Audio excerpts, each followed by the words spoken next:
there was an act after the event that we believe shows some humanity. And so we're appealing to that piece, as inhumane as the situation is. But we're appealing to that within this individual to come to us and tell us what happened, right?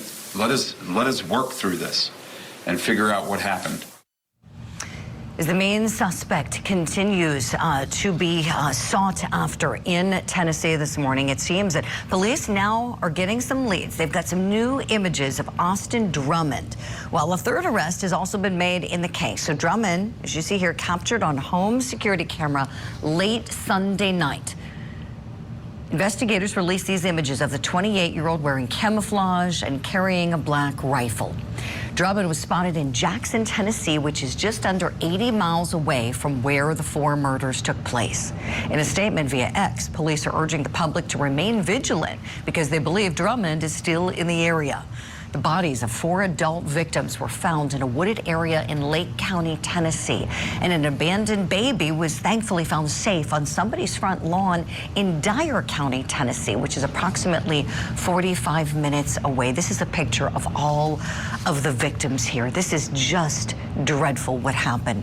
And on Monday, there was some more progress made in the way of another arrest. A third person was arrested and charged with being an accessory to the killings. So how did these 3 accomplices allegedly help? And how is this search going to be continuing this morning? We're going to take a look at Mr. Drummond's path, according to some of the key locations police have put out, and also his criminal past. How dangerous is this guy?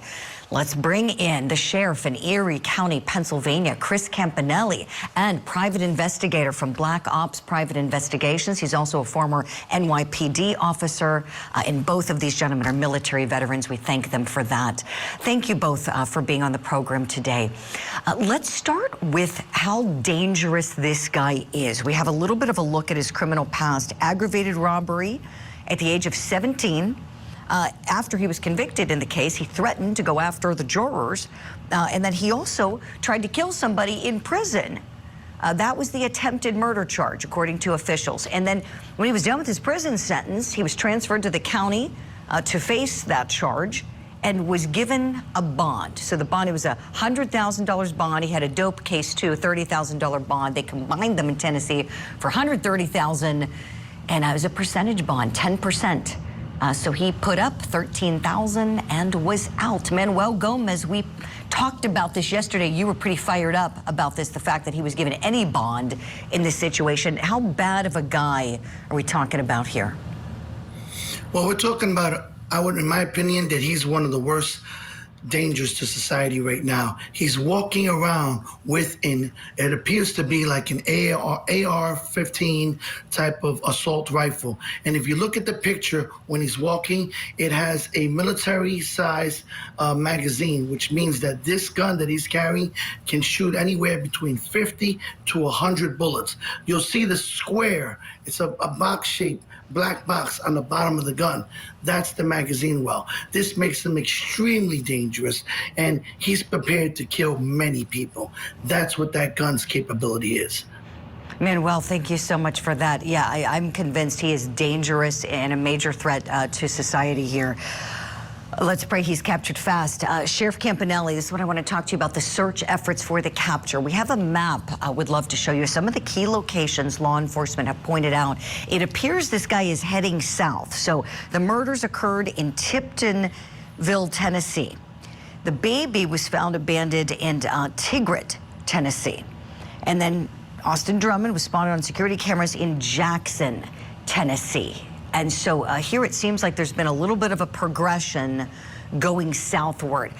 How does the search match up with a guy like this, Sheriff? In other words, what should the search teams be doing in order to surround this guy and make sure law enforcement stays safe too in capturing him? Well, you know, I think they have to concentrate on that last spot that he was seen on the video camera, the home video camera. They need to get some kind of perimeter around this individual. He is absolutely a dangerous individual. If you're walking around in camouflage with a mask on and an AR-15, style weapon, you're not out to do good things. So, I mean, I think they have to urge the public in those areas that, don't get involved. Vigilantism is what needed.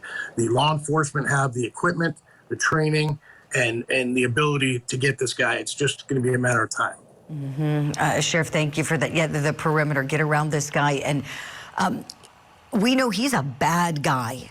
Manuel, another thing we learned about in his past, he is a confirmed member of the Vice Lords gang. I know you're very familiar with gangs and gang activities. Tell me, what other component does that fact add in here? Well, again, the Vice Lord gang is also known for murders and for blackmailing people and for extorting them. He is highly, highly dangerous, and he's desperate. This man has been out on the run for days. He's looking for shelter. He's looking for food. Everyone out there, lock everything, because this guy will come in your house and he will take over it. You have to be ultra, ultra, ultra aware of everything. No one in that whole area is safe. They need to really be sleeping with their guns. Yeah, no, I appreciate that, Manuel. And Sheriff Campanelli, would love to ask you about that. For people in the public who are feeling uneasy this morning, and rightfully so, in Tennessee, what advice would you have for them, please? Honestly, I think they have, like I said, they have to be vigilant. They have to pay attention to their surroundings and be aware of what's going on. Absolutely keep everything locked and secured. I mean, even if it's to the point where you're letting your dog out, do it as quickly as you possibly can. This is, like Manuel said, this is a very, very dangerous individual. And if he's got a lot of gang connections, I mean, that makes him twice as dangerous, because you don't know, in that area, if they have, sections of that gang that are in that area, they'll be there to help him too. So they have to be extra, extra, extra careful. Oh, that's a great point. Might he be looking out for help? Oh, I love that point, Sheriff. Manuel, thoughts on that? Do we think that he may try to reach out to fellow gang members for assistance at this point? Well, I agree with the sheriff 100%. Absolutely, he will. And they've already arrested 2 other people, a girl named Deidre, for providing assistance to him as well. So yes, he's going to reach out to the only thing that he has right now, and that is his friends and gang members that are going to assist him and shield him. But the fact of the matter is, Julie, what even makes him more dangerous, and when I was doing research on this case, I also found out that the drug conspiracy charges that he had in jail also go back to the correction officers in Lake County. So this guy's got many reasons and many people to be with, but that's a wild card that I know is going to be played out at the end, where he's going to be able to drop dime on who he was dealing drugs with in jail. Manuel, thank you for that. The Tennessee Bureau of Investigation says the reward's now up to $32,500 after Crime Stoppers added in another $2,500. Sheriff, I want to ask you about your experience with tips. How valuable will the public be for investigators looking for this guy? The public will be invaluable. They will be the ones that actually solve this case. They are the ones that are on the ground, boots on the ground. They're the ones with the cameras on the doorbells. This kind of information and intelligence is invaluable to law enforcement. They will definitely be the ones that get the big ball rolling, and then we'll take over and squeeze him into that perimeter, like I said, and then eventually he'll be hungry, cold. He'll be ready to give up. Yeah, you're so right. You guys are awesome. Sheriff Chris Campanelli in Erie County, Pennsylvania, and private investigator Manuel Gomez with Black Ops Private Investigators in New York. Thank you both so much for weighing in. We'll continue the conversation on this case. And as we head to break, we want to remember the victims, of course. We're going to continue talking about this case and what will eventually happen to the suspect, but let's put the focus where it belongs. James Wilson was 21 years old. Adriana Williams, 20 years old. They're the baby's parents. The baby is alive this morning. Thank God for that. 15-year-old Braden Williams, the brother to Adriana, is deceased. And Adriana and Braden's mom, Courtney Rose, only 38 years old. She's deceased as well. We'll be right back.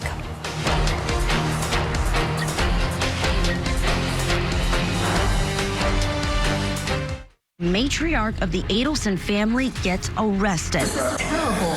Donna Adelson is facing charges of murder, the death of her former son-in-law, Dan Markell. Prosecutors say a bitter child custody battle was the motive for the murder-for-hire plot. Now that Donna has turned into a defendant, what's next for the Adelson clan? Now that the ship is really sinking fast, blood doesn't matter that much. The Matriarch Mastermind Murder Trial. Live coverage begins August 19th, only on Court TV.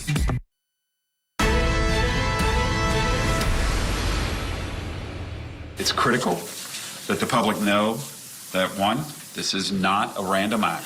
While he was in prison, he received other charges. He actually was charged and indicted in Lake County for attempted murder, attempted first-degree murder, which took place inside the prison. So he has been out on bond on those charges when we think that this was allegedly committed. To know that murderers come down through here, I mean, yeah, it's scary. Now, for what's tipping the scales of justice, we're continuing our coverage this morning of the manhunt for accused killer Austin Drummond. He is said to have committed 4 homicides. And police continue making arrests in the case. So far, 3 people locked up accused of being an accessory after the fact. But Drummond is still at large. The investigation, including efforts to identify and apprehend a suspect or suspects, remains active and ongoing. Local residents are asked to remain vigilant and report any information to local authorities. This happened in Tennessee, a state where the death penalty is still active. So, where does this put the legal case against Drummond? Might prosecutors already be thinking about pursuing this as a capital case? Let's bring in a very seasoned criminal defense attorney. He also does a lot of federal civil rights work and has done death penalty work as well. An illustrious career you have had, Mark Begno. It's so great to have you in the studio to weigh in on this. So, do you think this guy ought to be considered a candidate for capital punishment if what police are saying is true? Well, I don't think he should be considered a candidate for capital punishment. I don't think we should have capital punishment, but I think that he will be considered a candidate for capital punishment. You know, he would be eligible for capital punishment. All states that have the death penalty allow for death penalty in murder cases with particularly egregious factors. And this, you know, obviously hits, you know, the number of victims alone hits, you know, where you need to be allowed to seek the death penalty. But bear in mind that seeking the death penalty is a decision made by the district attorney in that area, and district attorneys are elected. And so it oftentimes has a political, I guess, flavor to it. You know, you have prosecutors who are very out in front talking about how we will seek the death penalty in a lot of cases. That's what they run on. And so that can be, you know, kind of part of the decision making that you know, at least is in behind the scenes when a prosecutor is making a decision. You have other prosecutors who just won't seek the death penalty. And so it's going to be the DA in this area that makes the decision. It's obviously in the news. And so this DA is going to be considering the fallout from the decision in, you know, kind of considering everything and deciding whether to seek death. Right. No, appreciate it, Mark. It's a lengthy process, as you well know, a very involved process, and an unpleasant process. And some people feel that, you know, it's maybe a greater punishment to be alive and die in prison and have a death by prison kind of situation versus capital punishment. Tennessee does things by lethal injection. How early, if prosecutors decide to seek it, do you think they'll announce it to the public? So let's say they decide to go the route on these facts, which you've acknowledged, even though you don't agree with it personally, just legally, we can say, based on the law in Tennessee, if he did 4 homicides and kidnapped a baby and abandoned a baby, then he would be someone that potentially could have these attachments to the case. How soon do you think that decision might be announced? Do you think we could expect something like that off the bat at the time of capture even? My guess is yes, but I've seen it go both ways. I have seen situations where you have prosecutors who will announce right at the beginning, they have enough information and the cameras are on, and again, there is a political, side to this. And so I've seen prosecutors who will announce early, and I've seen prosecutors who will announce a year into, working up a case, where they are, considering perhaps, okay, maybe, this is a case where the person will plead guilty and it'll get wrapped up quickly, and the possibility of death announcement is something that weighs into the math. You'll see prosecutors who just have to do a longer investigation before they can make the decision. So anything's open. My guess here is, especially based on the amount of press that we have on this, the amount of coverage that we have on this, that the prosecutor makes a decision one way or another in the earlier stages. I really appreciate that, Mark. Let's take a look at Mr. Drummond's bond. This is something, as you know, I'm pretty fired up this morning about how he was even out. So we have the bond breakdown that we can put up here. And so while he was in the prison, he was a bad guy. He was not behaving himself, had a terrible prison record. The worst things to happen, drug offense in the prison, and then also tried to kill somebody in the prison, according to officials.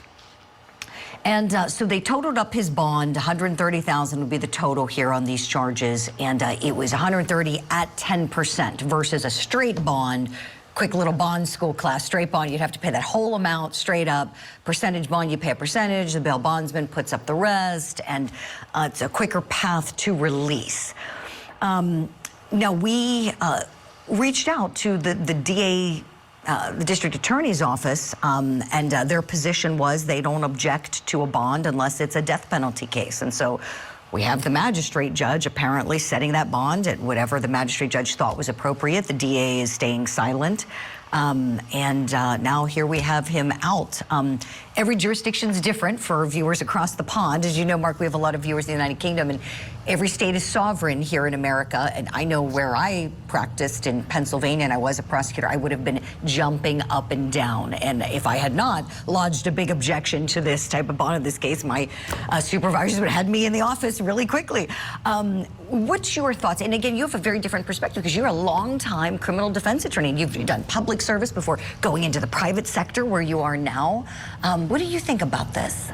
So I will say that I do share your surprise with what you heard from the DA's office, because I've never, come across a DA where they're only going to be objecting to bonds at that high a level. I am used to DAs, if you hit burglary or higher, they're objecting to a bond and saying, Judge, we object to a bond, but if you're going to set a bond, set a very high bond. I will note, of course, that, I don't know exactly what was presented to this judge when this judge set the bond, how much of the information that we have now about, for example, his behavior in prison was presented to the judge when the judge set the bond.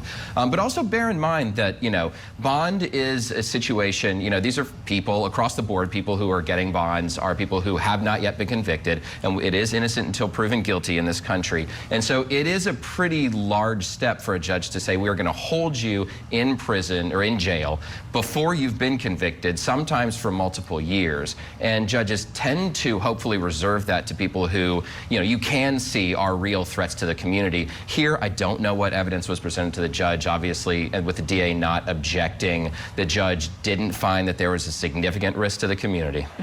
Mark, that's such an excellent point, and that's why it's so key for prosecutors and judges at that level to have all the information possible, because if they didn't relate that he's a gangbanger with a terrible prison record and a long history of violent crimes, then you're exactly right. Then we don't know what we don't know.